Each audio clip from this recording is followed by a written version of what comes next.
Hey guys, hey, it's Brie here coming at you guys with another video. So today I have hair in my face. Anywho, so today I wanted to kind of go over my reading list for 2018. Now this of course is going to change throughout the year because I'm going to add way more books to it, or I might not actually read one of the books. I might save it for 2019, you never know. It just depends on how I feel, but these are the books that I definitely want to read for 2018. I get asked all the time, what are your favorite books, that kind of stuff. So I thought, hey, I will just make a video. Some of them are really good, and then some of them, you know, they're different genres and stuff like that. So let's get going.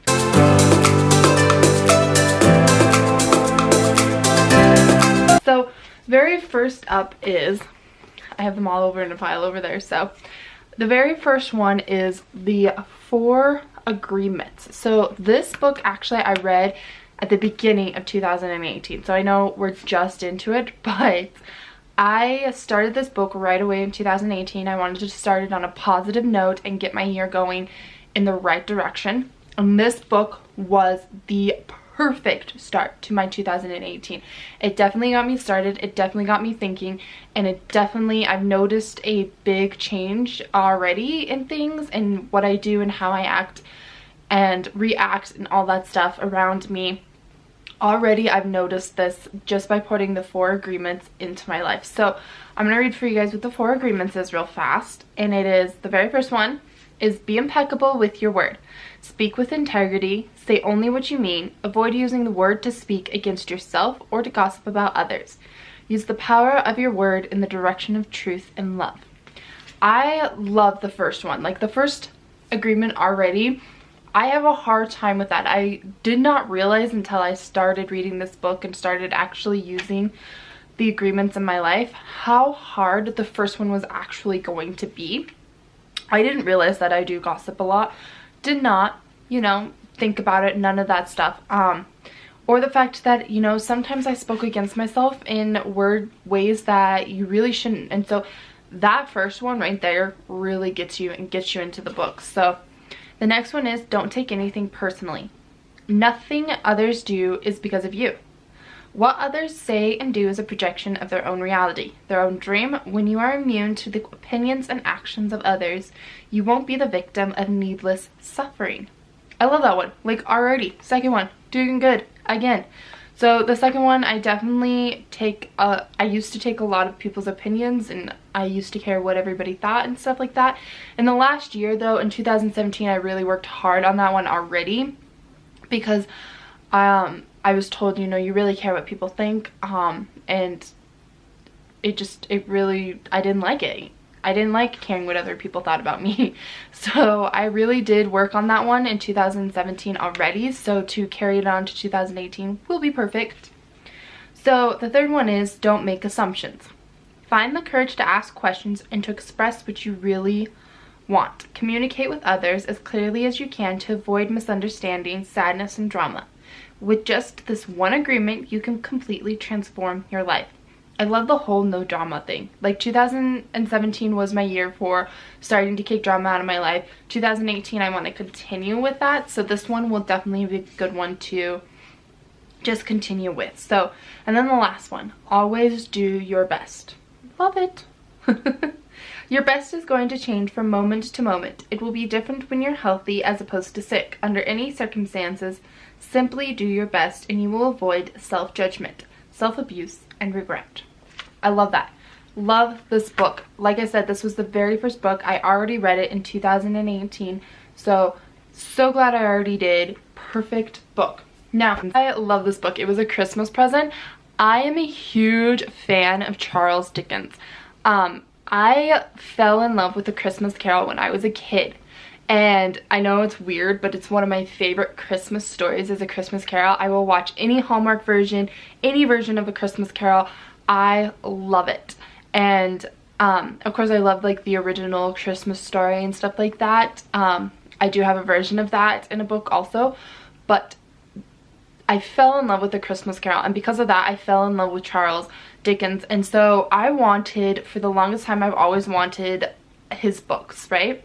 Well, I got this bad boy for Christmas. This is amazing. I love, love, love this book already. I love the binding. Like, look how amazing that is. It has that feeling. It just, you know, it has the feeling like you're gonna go back in time, but you're going to be reading one of the greats. And so it has The Adventures of Oliver Twist, A Christmas Carol, which mine was being worn down anyways because I read it every single year, so this is perfect, A Tale of Two Cities, and Great Expectations.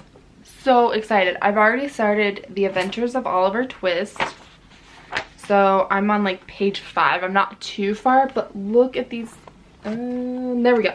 Look how amazing these pages are, and just it's almost like it put a bit of the history in this book and you can almost feel it. And I opened this present up and I was so excited. This is definitely one of my favorites. I even have it out, so my bedside table that's right there, I keep it out just so it's facing this, like it's already sitting up as a decoration also, because I don't know, I am in love with this book. I'm in love with the binding, everything about this book. I am so excited to read all the other 3 stories that I have not read already, or novels, I guess you could say. But, and then of course A Christmas Carol. Every year for Christmas I read it every single year, so super excited. This one will take me throughout the year because like I'll read one and then I'll move on to another book and then come back and read the next one and then move on to another book and then come back and read the next one. So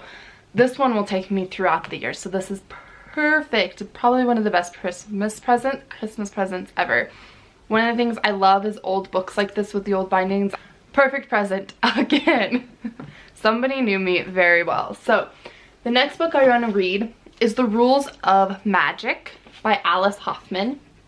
So I had heard really good reviews on this book. I was kind of a little sketchy. I saw it on Amazon and everything, and I just I don't know, I was kind of scared to get it. But it's for the Owens family. Love is a curse that began in the 1600s when Maria Owens was accused of witchery for loving the wrong man.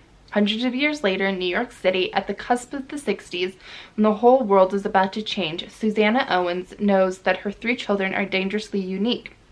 Difficult Franny, with skin as pale as milk and blood red hair, shy and beautiful Jet, who can read other people's thoughts, and charismatic, Vincent, who began looking for trouble on the day he could walk. From the start, Susanna sets down rules for her children. No walking in the moonlight, no red shoes, no wearing black, no cats, no crows, no candles, no books about magic, and most importantly, never ever fall in love.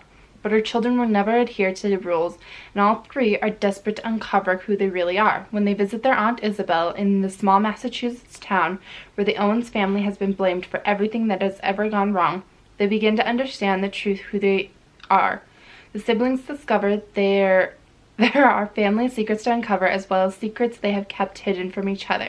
When they move to 44 Greenwich Avenue in New York City, each begins a risky journey as they try to escape the family curse. So, if you guys have ever watched Practical Magic, this is like a prequel to Practical Magic. It's the aunts are Jet and Franny, and I don't think you ever hear about Vincent in the movie, but I haven't gotten too far to see what actually happens to him, so I don't know. But it is like, I like this book. I'm already on to page 128, and so the curse has already taken over one of the sisters, so the curse of love and, you know, everything. So she's already lost her love. So I don't know, it is a pretty good book. I'm not completely into it to like some of the books where I can get into them and I read them all in a weekend. It's not one of those, but it's still a good book and I'm excited. I like prequels and stuff like that. I find those pretty darn interesting. So I'm excited to see what else happens in this book. So pretty good book for the reads. So the next book I want to read is another kind of like a, I guess you would say a self-help book, but it's The Secret. I am probably the last person on earth who has not read The Secret. I've heard about it. I've heard that it's a good book. I heard that it's really good for you, all that stuff. But yeah, I am probably the last person that has not read The Secret. So I'm already on page 8. So I kind of hop between books sometimes. So that book I'll read like for relaxation and that, and just to kind of zone out and stuff like this. And then this book I'll read for like just for me, to help me and further my continuing growth and that kind of stuff. So, and learning to love myself and that kind of jazz. So I don't know, it's a pretty good book if you wanting something that can kind of help you head in the right direction. If you're going down a dark path, you're looking for a good book for like help and whatnot, this is probably one of those. I honestly, until I read the reviews, I thought it was just about like a secret, like it was a book like the Sisterhood of the Traveling Pants or something like that, like it was a secret that went between people. No, it's not that. So I learned that pretty fast after I ordered this book. So yeah, about that. So one of the things that I absolutely love is history. I am a huge history buff. And one of my favorites is Queen Victoria. And I've heard that this author is pretty good with history, A.N. Wilson. So I'm excited to read this one. It's a life of Victoria. And so it kind of goes through just her meeting her husband. I want to get kind of past where it talks about A.N. Wilson. Born at the very moment of the expansion of British political and commercial power across the globe, Victoria went on to chart a unique course for her country, even as she became the matriarch of nearly every great dynasty in Europe. In Victoria, Wilson explores the curious set of circumstances that led to her coronation, her strange and isolated childhood, her passionate marriage to Prince Albert, which is one of my favorite love stories, and his pivotal influence even after death, and her widowhood and subsequent intimate friendship with her Highland servant John Brown, which I think they're actually making a movie on that right now, or it's probably already out, I'm not really sure. I already have the Victoria movie, so of course that's gonna be another one I have to add to my collection. But so I don't know, it looks like a really good book to read. I bought this on Amazon, of course. I don't know, this one I actually got from a local bookstore, but I'm sure you can find it on Amazon also. So I'm really excited, but this is also one where I can jump between books because it is history, so I can like kind of read a chapter or something like that, because I love history. But already like looking at some of her writing and stuff like that, it looks like a book that you can definitely follow even if you were not interested in history. It's not where they have really hard ways to follow. I don't know how you're supposed to say that, but yeah. So love this book. I'm excited to read it. So one book I did finish at the beginning of 2018 was A King's Cage. So I had read the other three, which is Red Queen and Glass Sword, and then I finished this one right at the beginning of 2018. It's not on my list to read, but it was still a pretty good book, so I thought I'd throw it in there, just because I finished it in 2018, so why not? So it is kind of an easier book to follow, but it is one that you can kind of get enthralled into. Mare Barrow is a prisoner, powerless without her lightning, tormented by her lethal mistakes. She lives at the mercy of a boy she once loved, a boy made of lies and betrayal. Now King Maven Calor continues weaving his dead mother's web in an attempt to maintain control over his country and his prisoner. As Mare bears the weight of Silent Stone in the palace, her once ragtag band of New Bloods and Reds organizing, training, and expanding, they prepare for war, no longer able to linger in the shadows. And Cal, the exiled prince, with his own claim on Mare's heart, will stop at nothing to bring her back. So it is a little bit of a love story because of Mare and Prince Cal, but I did not like the ending of this book. The ending kind of actually upset me a little bit, but it was not what I was expecting at all.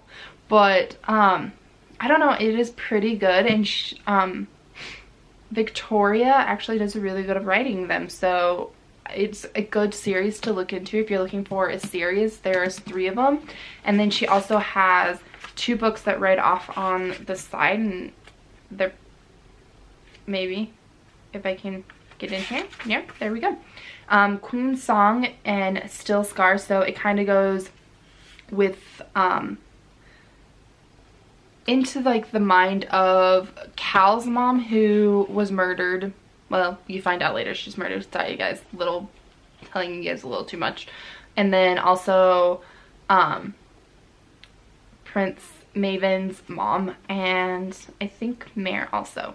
I don't know, I read it a while back, so it's kind of hard to kind of wrap my mind around them, but it's definitely, if you're looking for a series, this is definitely a good one to go with. So one book that I do reread and reread every single year, I read it over and over again. I just absolutely love it because I like history, but I also like historical fiction. And so this is one. It's a Cleopatra's Daughter. Michelle Moran is really good at writing. I love it. She's really good at historical fiction. And this is just, I mean, it's the title. It's Cleopatra's Daughter. It's going into her mind, and after Cleopatra passes away, and, you know, it just goes along with her. So this is a good one if you're looking for historical fiction. And I read that, like I said, I read it every single year. So another one of hers that I want to read is The Second Empress. So this one is about Emperor Napoleon's power, and then Marie Louise, I'm believing that's how you pronounce her name, but she's determined to be a good wife. But at the extravagant French court, she finds many rivals of her new husband's affection, including Napoleon's sister Pauline, who is fiercely jealous, utterly uncontrollable, and the only woman as ambitious as the emperor himself. When war once again sweeps the continent, the bloodshed threatens Marie Louise's family. The Second Empress is forced to make choices that will determine her place in history and change her course of her life. So, I mean, she marries this cruel man, right? And it's already a setup for an amazing book. So, I realize I spent a long time talking about the other ones, so I'm going to kind of speed it up a little bit right now, guys. So another one, this is again is historical fiction, is The American Heiress. So I believe I got this on Amazon, so, and it looked like a really good one. So Newport heiress Cora Cash, beautiful, spirited, and the richest girl in the country, is the closest thing that American society has to Princess in 1893. But her mother wants more and whisks Cora away to England for one thing money can't buy in the States: a title.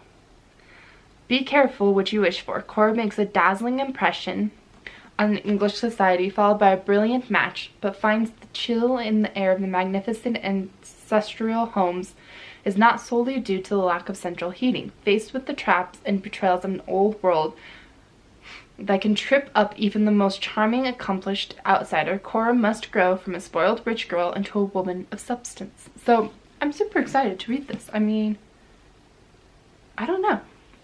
Something about it drew me to this book. So yeah, those are my 2018 reads. I do have one more.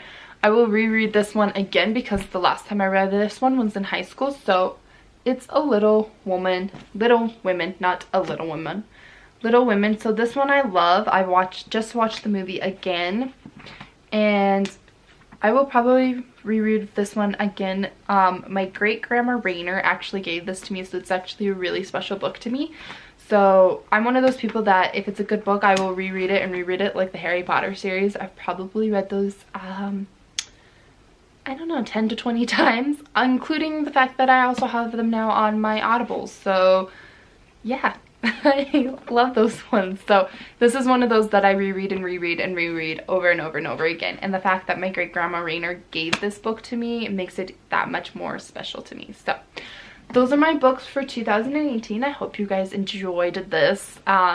It's something a little bit different, but also something that, you know, I love to read. I love just spending an entire weekend, especially when it's snowing out, and just chilling in my room or in my living room and snuggling with Sammy and just getting into a really good book and just staying there all weekend long, maybe with a hot cup of coffee or something like that. So yeah, super excited for 2018 and the books that I am going to read. With that said, I am gonna go and actually read. So I will talk to you guys later. Bye guys.